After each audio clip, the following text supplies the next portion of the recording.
My name is Jessica Beddows.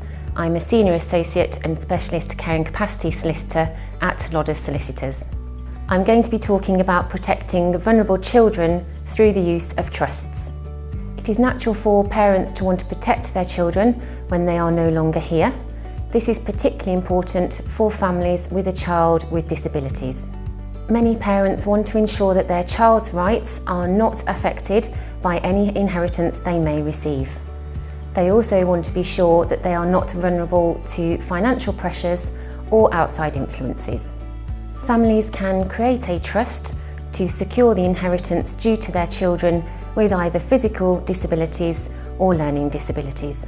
A trust is a separate legal entity which can hold assets on behalf of a class of beneficiaries. The trust will contain rules detailing when the trustee should consider making payments out to the beneficiaries and whether this can be from capital and/or income.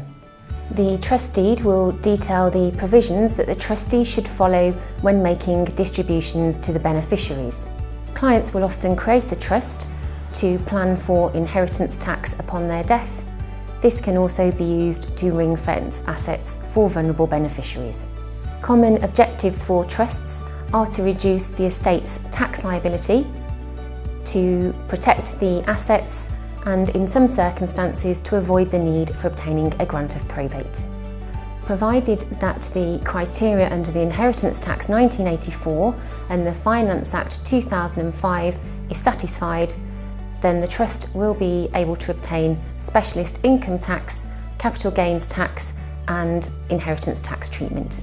For these purposes, a vulnerable beneficiary is someone that falls within the following categories.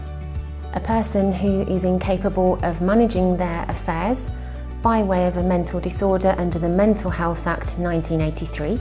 A person who is in receipt of attendance allowance, although various conditions will apply to this exception. A person who is in receipt of the highest rate of disability living allowance or the enhanced daily rate for the personal independence payment.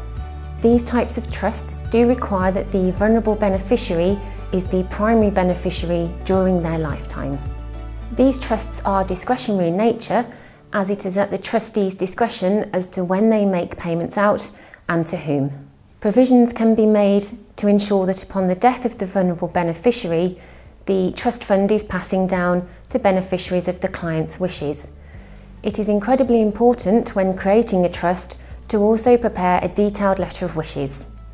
This will guide your trustees when you are no longer here and provide them with your thoughts on how they should spend the trust fund. Examples of this could be how they should use the funds for your child's education, for any privately paid therapies, for holidays or any other expenses. If you have any queries or would like any further advice, then please do contact me at Lodders Solicitors.